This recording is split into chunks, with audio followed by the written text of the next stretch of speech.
नमस्कार दोस्तों, मैं Satish Tripathi STF news and नामकरण चैनल में आपका हार्दिक स्वागत करता हूं, अभिनंदन करता हूं। आप मेरे सामने पंडित अनूप मिश्रा जी हैं। बनारस में हम लोग आए हैं, काशी में। अब बहुत दिनों से एक बनारस का एक वीडियो हम लोग कंटिन्यू बना रहे हैं, बनारस के रहस्य और बनारस की जानकारियों पे, और बनारस के कुछ ऐसी चीज़ें जिनके बारे में खुद बनारस के रहने वाले लोग भी नहीं जानते हैं।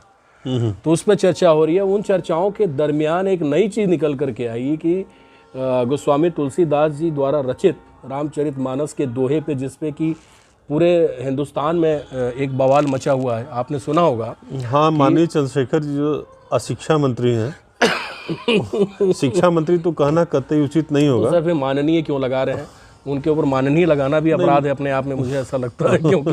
क्योंकि जिस शब्द को उन्होंने, जिस दोहे को गलत ढंग से प्रचारित करके उन्होंने पूरे देश को गुमराह करने की कोशिश की है।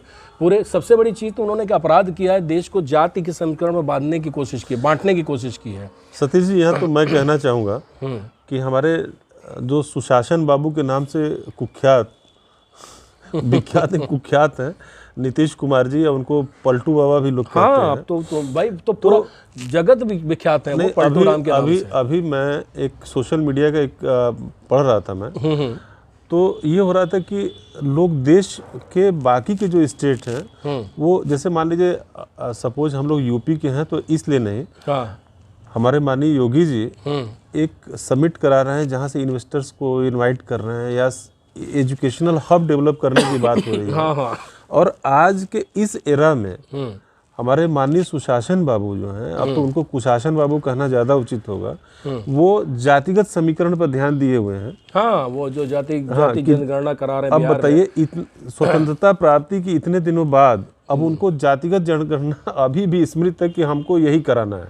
नहीं, तो आप एक बात सोचिए ना कि इधर वो जाति जनगणना कराने पे तुले हुए हैं और पूरा एकदम फोकस्ड हैं कि किसी भी तरीके से देश को, चूंकि मोदी पूरे देश को लेके चल रहा है, मोदी जी। हाँ, तो ये लोग के पास कोई काट नहीं है, मोदी जी के इस चाल की कोई काट नहीं है। तो अब उन्होंने सोचा है कि जाति के आधार पर देश को बांटा जाए, ये देखा जाए कि किस क्षेत्र में कितनी जाति के लोग रहते हैं। ये जाति के आधार पे ये इसीलिए ये जो आपको ये जो उनके शिक्षा मंत्री जिनको आप बोल रहे हैं, उन्होंने जो शब्द का, जो दोहे का प्रयोग किया, जिस ढंग से उन्होंने गलत ढंग से दोहे का प्रयोग किया, वो जाति, वही नीतीश, आप क्या सोचेंगे उसमें नीतीश जी का इन्वॉल्वमेंट नहीं है? 100% जाति जनगणना के आधार को उसको और उन्होंने एक स्टेप आगे बढ़ाया है। जबकि ये नहीं दिख रहा है कि बिहार में किसानों को घर में घुस के रात के 12 बजे, रात्रि में 12 बजे सर, घर में घुस के मार लाठी मार के बेचारे छात्रों को और शांत किसान जिसके पीछे लोग पीछे जब दिल्ली में बैठे थे किसान वहाँ पे, तो मोदी जी और अमित शाह ने कभी आज तक हमारे ख्याल से मुझे नहीं लगा कि उसके वो लाठीचार्ज कभी कुछ किया हो। इन लोग इतनी लाठीचार्ज करवाए हैं, उसके बाद भी अगर लोगों को समझ में ना आए ये लोग किस लेवल की ये लोग राजनीति कर रहे हैं, तो आप सोचिए कि ये जाति में बांटने वाला जो षड्यंत्र है, उसमें जो उन्होंने बोला कि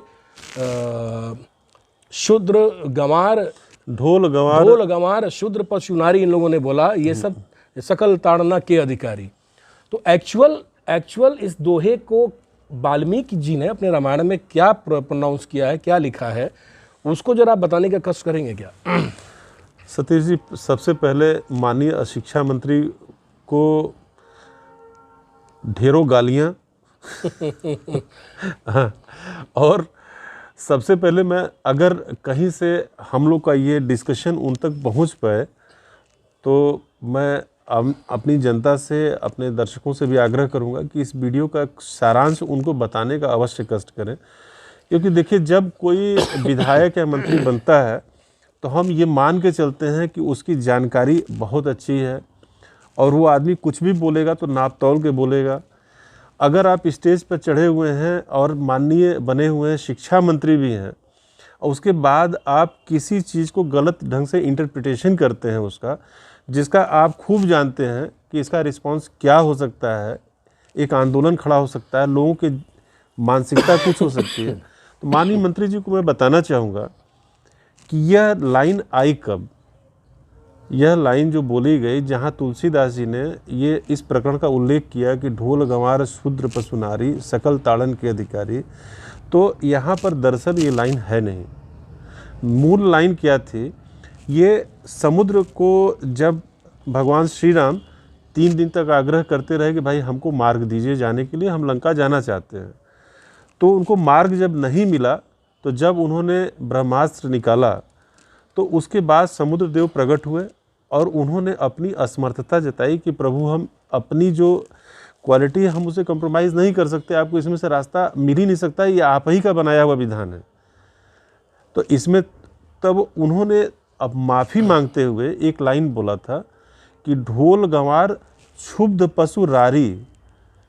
ध्यान दीजिएगा सतीश जी इस बात को कि जो लाइन बोली गई थी, जो वाल्मीकि जी ने उद्धृत किया है, जिसको बाद में अवधि में देखिए रामायण तो जो मूल लिखा गया वो तो वाल्मीकि जी ने लिखा, तुलसीदास जी ने बाद में उसी को अवधि में अनुवाद किया है। तो जब अनुवाद होता है तो कहीं न कहीं मूल कहीं इधर उधर हो जाता है, मैं इसमें किसी की गलती नहीं बताना चाहूँगा, लेकिन वाल्मीकि रामायण में जो उन्होंने भी बात यही कहनी चाहिए। हाँ, यही कहनी चाहिए कि ढोल गंवार क्षुब्ध पशु रारी। यहाँ पर दर्शकों आप इस बात को भली भांति समझने की कोशिश करिएगा कि ढोल तो देखिए पीटने से ही बजता है, अब उसको लय में पीटेंगे तो अच्छा बजेगा, गलत पीटेंगे गलत होगा। और गंवार देखिए, मैं क्षमा चाहूँगा अगर आपके सामने कोई गंवार व्यक्ति है और वो गलत हरकत करता है तो हम लोग साहित्यिक भाषा में चाहे जो बोलें, उसको पीटने की इच्छा तो हो ही जाती है और बिना पीटे काम नहीं होता। और क्षुब्ध पशु यानी जो पशु उत्पाती है, अब अभी आपके घर में पता लगे बंदर आ रहे हैं तो आप डंडा लेके दौड़ रहे हैं उसको पीटने के लिए। और जानवर को तो क्षुब्ध यानी जो पशु अपने आचरण के विपरीत कार्य कर रहे हैं, यानी आपको तंग कर रहा है, तो वहाँ पर उसको ताड़न। और रारी का मतलब जो झगड़ा करने पर आपसे आमादा है, रार करने पर आमादा है। ये लाइन दरअसल इसलिए बोली गई, क्षुब्ध पशु रारी सकल ताड़न के अधिकारी। इनको जब तक आप ताड़ना नहीं देंगे, यानी इनकी पिटाई नहीं हो, तब तक यहाँ पर नारी और शूद्र शब्द देखिए, शूद्र में सतीश जी मैं थोड़ा सा ब्रीफ करना चाहूँगा।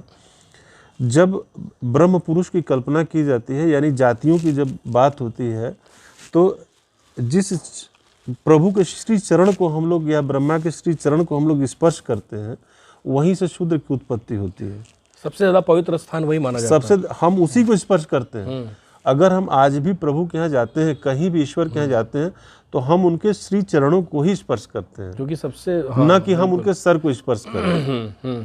तो सर्वाधिक पूजनीय यदि माना गया, और आप रामायण की अगर बात करेंगे तो केवट जो था वहाँ पर होता है, निषाद राज रहते हैं, उनको निषाद राज, और प्रभु ने उनको पूरा सम्मान दिया है। और जहाँ तक नारी की अगर रामायण की बात आप करते हैं, रामायण के किसी प्रसंग को, तो क्या सीता को कहीं भी या किसी भी स्त्री को किसी रूप में अपमानित करते हुए रामायण में प्रसंग आया है क्या? रामायण में भी नहीं है, रामचरितमानस कहीं भी नहीं आया, कहीं नहीं है, कहीं नहीं आया। हिंदुस्तान के किसी भी धार्मिक ऐसे ग्रंथों में नारी की और शूद्र की, भाई उस समय तो जाति का कोई वो भी नहीं था, कोई प्रावधान भी नहीं था। सतीश जी, कहीं श्री रामचंद्र जी इस प्रभु का हम लोग स्मरण करते हैं, उस काल में किसी भी व्यक्ति के नाम के आगे अगर सरनेम आपने देखा हो तो बताइए कि वो श्री राम सिंह नहीं थे। वो सही बात सही बात। तो ये क्या वाल्मीकि रामायण में ये लिखा हुआ जो आप ये दोहा बता? जी हाँ, जी हाँ।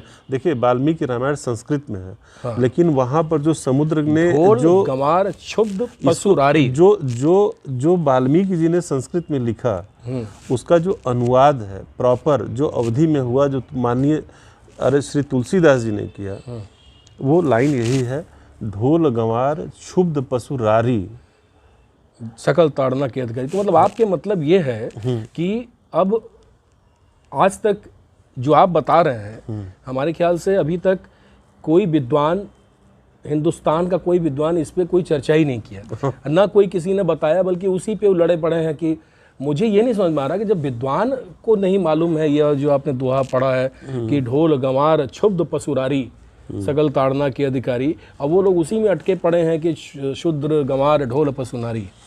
और हालांकि वो भी रॉन्ग नहीं है, अगर देखेंगे, अगर उस दोहे को भी आप प्रोनाउंस करेंगे तो मुझे लगता है कि जब देश के जो विद्वान, प्रकांड विद्वान लोग भी नहीं इसको सही ढंग से प्रोनाउंस कर पाए, तो वो तो भाई गंवार ही हैं। वो जो आपके शिक्षा मंत्री जिनको आपने बोल दिया कि कहीं से वो शिक्षित है नहीं, उनको पूरे देश ने नकार दिया। मैं आपको सच बता रहा हूँ, आज की डेट में बड़ी कोशिश किए लेकिन वो नीतीश बाबू, जो नीतीश सुशासन कुमार जिनके नाम से फेमस हैं, उनको पूरा हिंदुस्तान जान चुका है अब कि उन लोग की नीतियाँ किस लेवल पे अब चल रही हैं, क्योंकि ऑलमोस्ट फेल्योर हो गए हैं, फ्लॉप हो गए हैं हर तरफ से। प्रधानमंत्री बनने की तमन्ना में वो अब समझ नहीं पा रहे हैं कि हम करें क्या, क्योंकि अब उन्होंने तेजस्वी को ये कमिट कर दिया है कि अगले इलेक्शन के बाद तो आप सीएम बनेंगे।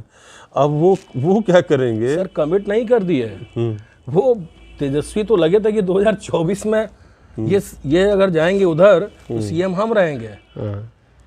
नहीं, तेजस्वी कम से 2024 वाला भी काट दिया उन्होंने तेजस्वी का। तेजस्वी जो है बोले कि नेक्स्ट वाले में आप बनेंगे सीएम। तेजस्वी लालू जी के पुत्र जरूर हैं, लेकिन इतना इंटेलिजेंट तो है, वो जानते हैं कि प्रधानमंत्री 24 में कौन बनेगा। हाँ, उनको भी पता है, तेजस्वी को भी पता है। और सुशासन और कुशासन और ये सुशासन बाबू को जैसे ही पता चलेगा कि प्रधानमंत्री तो खैर दूर दूर तक नहीं है, कि सीएम का पद भी इनके हाथ से न छीने, तो कहीं फिर से गुलाटी न मार दें।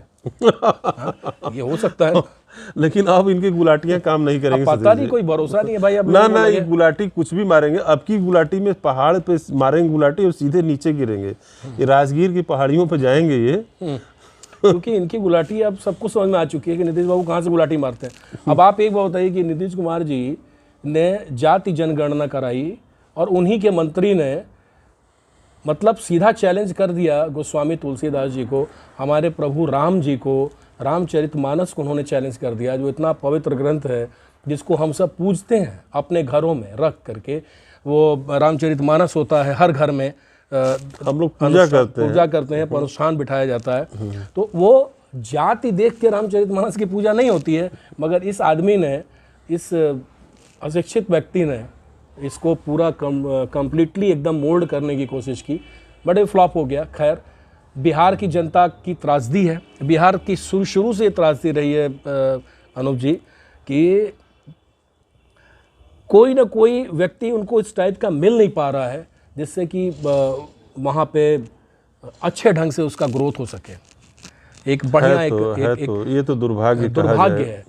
आप बताइए ना, अब ये ऐसा शिक्षा मंत्री अगर ऐसा हो गया तो कम से कम हमारे बिहार की शिक्षा की क्या दुर्व्यवस्थाएं होंगी, अब आप समझ सकते हैं कि किस लेवल पे जाएगा। तो ये एक नया, एक आज से चर्चा का अध्याय शुरू STF न्यूज़ है नामकरण के माध्यम से, कि भाई ये नया एक दोहा, नया नहीं है, एक्चुअल है, जिसको कि अनूप जी ने आज बताया, मगर ये मार्केट में जाएगा तो 100% लोग कहेंगे कि अरे ये कहाँ से आ गया। और जबकि ये वाल्मीकि के रामायण में लिखा हुआ है। मैं फिर से आपको पढ़ के सुना रहा हूँ कि ढोल गंवार क्षुब्ध पशुरारी सकल ताड़ना के अधिकारी। तो क्षुब्ध पशुरारी है एक्चुअल वर्ड, जिसको कि इन लोगों ने शूद्र पशु नारी कहा। बावजूद उसके अगर शूद्र पशु नारी भी कहेंगे तो भी इन्होंने बताया कि शूद्र जो कि ईश्वर के इनको चरणों से जिनका उद्गम हुआ हो, और जो सबसे पवित्र स्थल माना जाता है श्री चरण, तो शूद्र भी कितने पवित्र होंगे और कितने पूजनीय होंगे। बावजूद उसके इन्होंने शूद्रों को भी डिवाइड करने से नहीं परहेज किया। तो आज के लिए इतना ही। बिल्कुल, अब बहुत शीघ्र हम लोग और कुछ इंटरेस्टिंग लेके आ रहे हैं। जैसा सतीश जी ने बताया कि अभी हम वाराणसी में हैं, तो वाराणसी के कुछ ऐसी बातें सामने लेके आएंगे जो अभी तक अनएक्सप्लोर्ड हैं। हाँ, अभी तक किसी ने जाना नहीं। हम लोग कोशिश में हैं कि ऐसी चीज़ों को लेके आपके सामने आ पाएँ। तब तक के लिए धन्यवाद। मैं पंडित अनूप मिश्रा और आप सतीश त्रिपाठी।